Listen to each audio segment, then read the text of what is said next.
Imagine it's an Italian childhood, long before group chats, smartwatches, and do you want to talk about it? Every family has its own quirks, sure, but across generations, you can feel a shared logic in the background. Your actions matter to other people, and somehow you're expected to learn that without a rule book ever being handed to you. Nobody has to say, these are the classroom policies.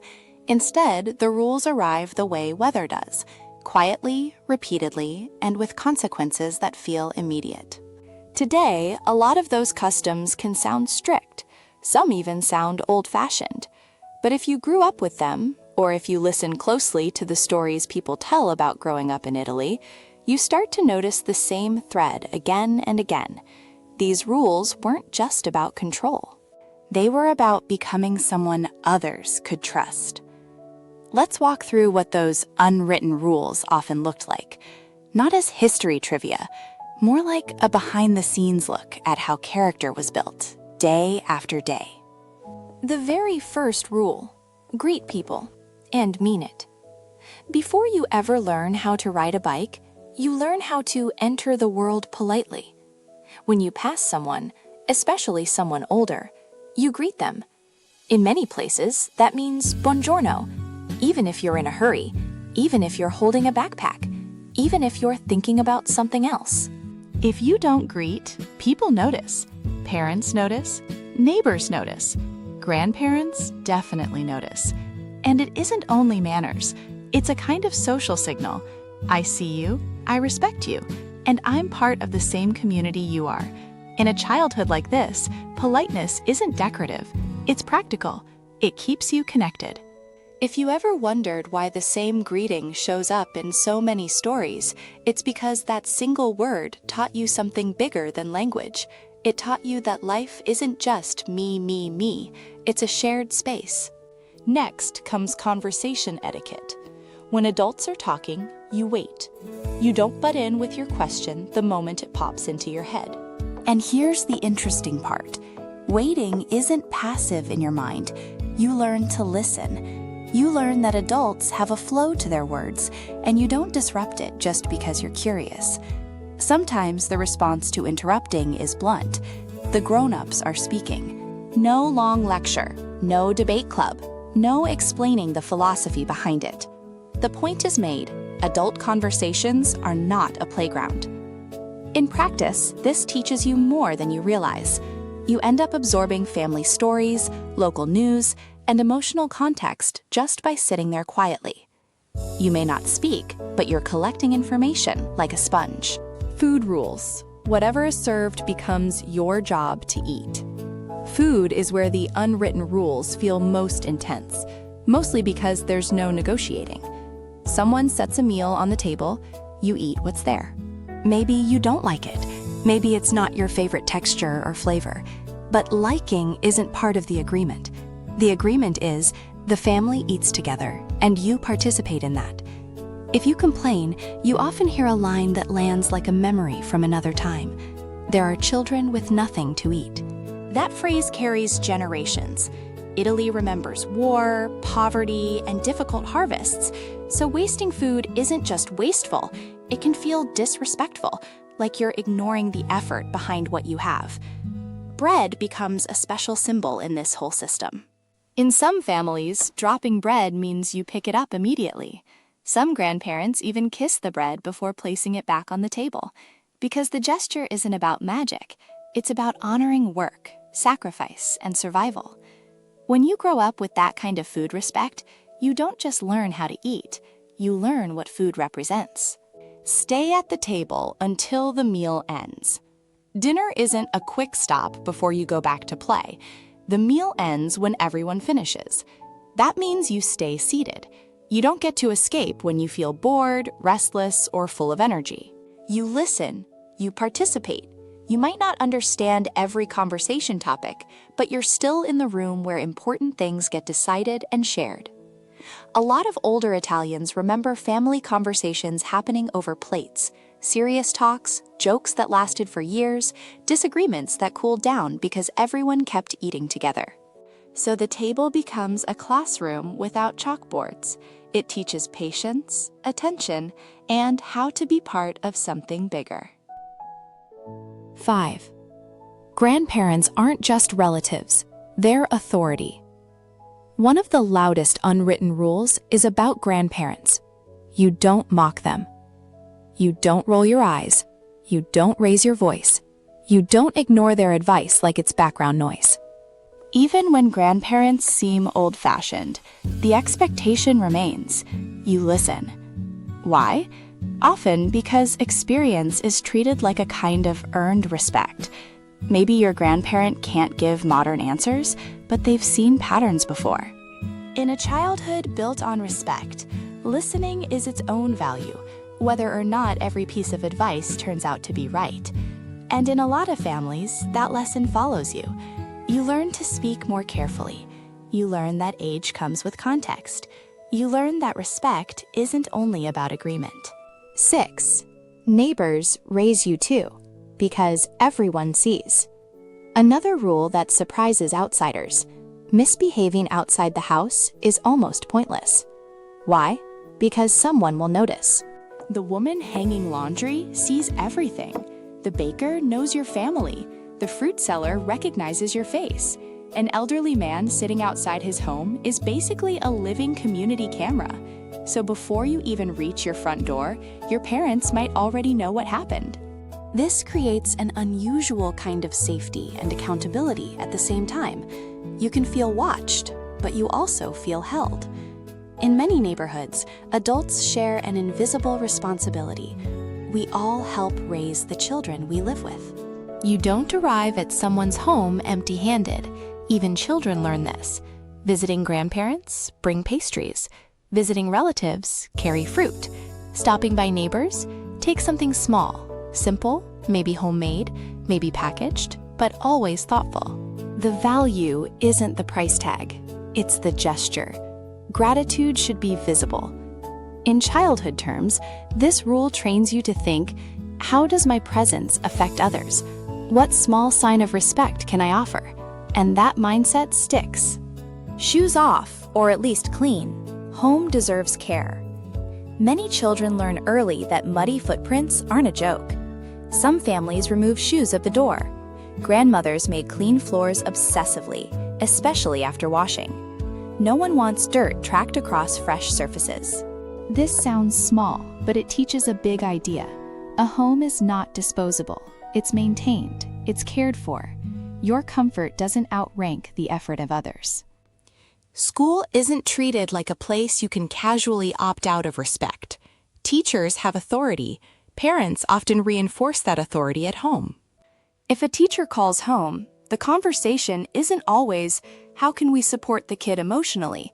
It might be more like, what did you do? That doesn't mean children were abandoned. It means respect for education was non-negotiable. Books got cared for, homework came before free play. And teachers deserved courtesy, not because teachers were perfect, but because the institution mattered. Church rules, no running, no shouting, quiet matters.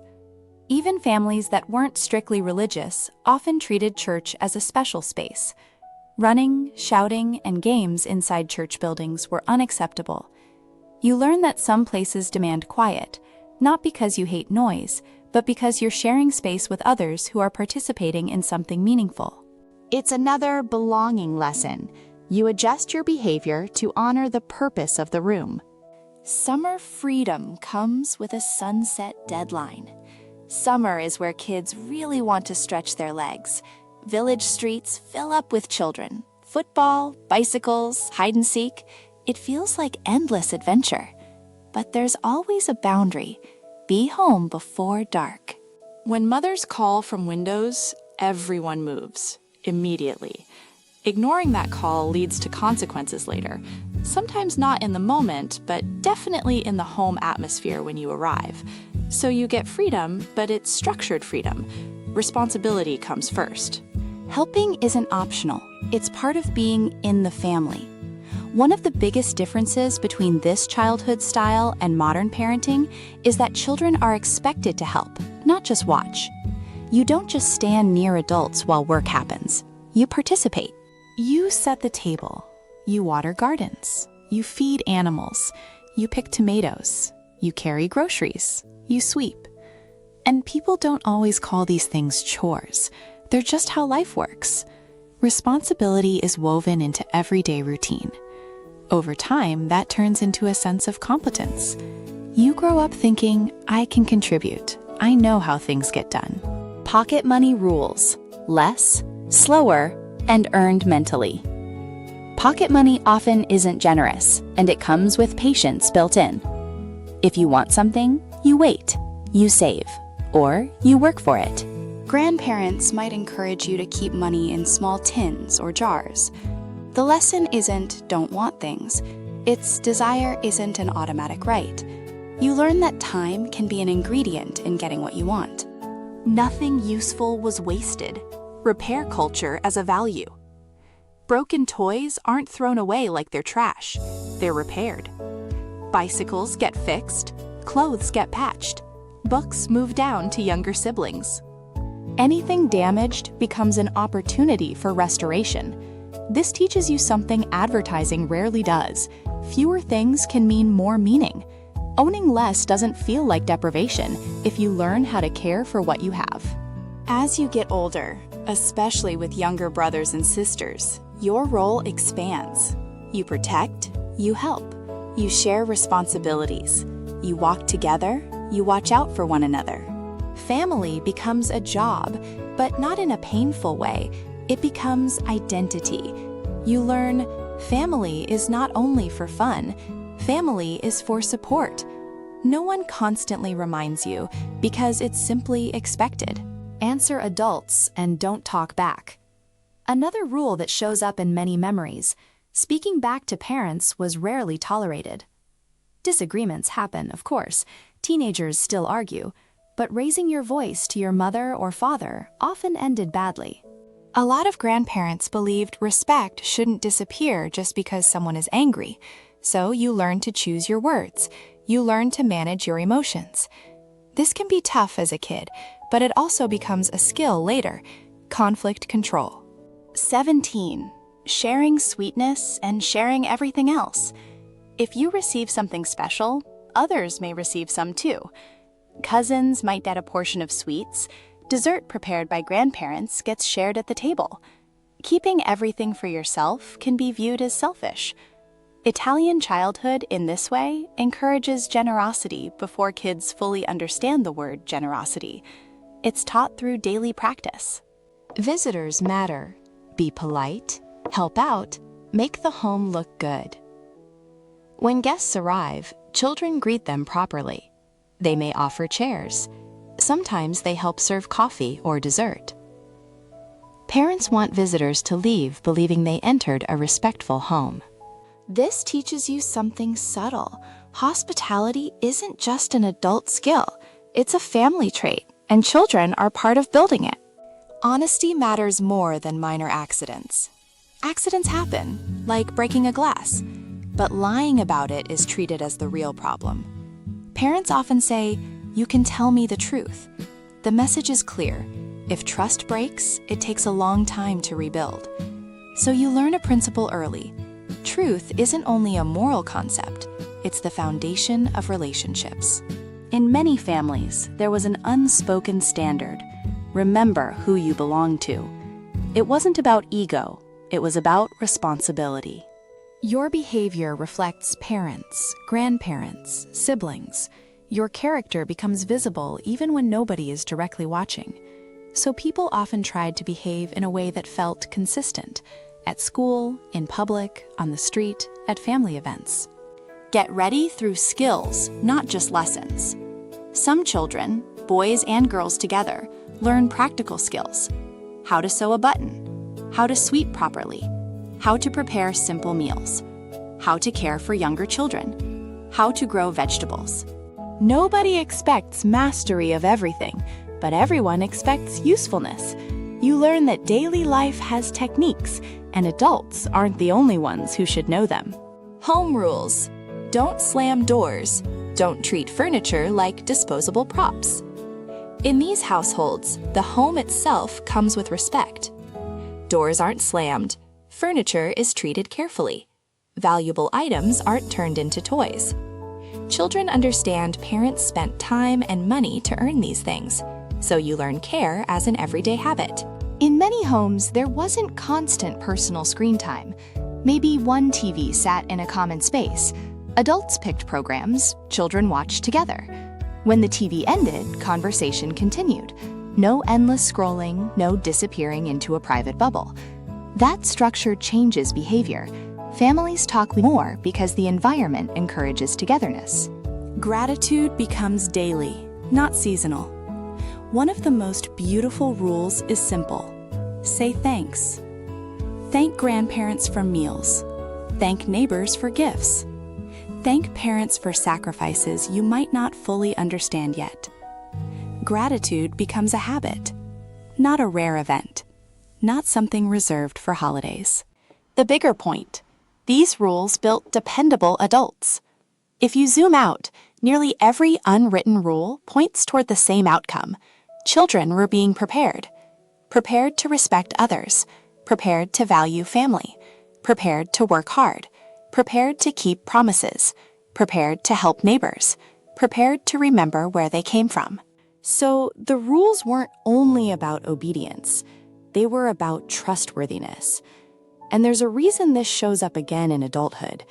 Many people say they find themselves repeating the exact same phrases their parents repeated. Finish your food.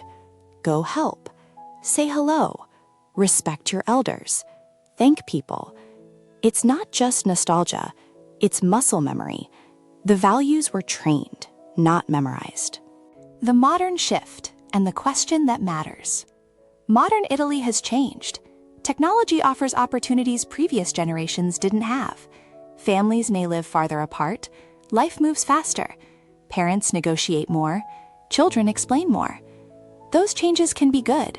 They can create more space for individual expression. But the key question is, what got lost along the way? Some of the old rules might deserve updating. Some might have been too rigid. Not every childhood under those traditions was easy or fair. Still, many people look back and admit something surprising. Those rules didn't necessarily make childhood smaller. They gave it structure that taught respect, responsibility, patience, and community. So maybe the takeaway isn't to recreate old parenting exactly. Maybe it's to keep the values while adjusting the methods. Because if you strip away the details, bread kisses, greetings, table rules, church quiet, what remains is the same core idea. When you grow up learning that your behavior affects other people, you become the kind of adult others can rely on. And that might be the most timeless tradition of all.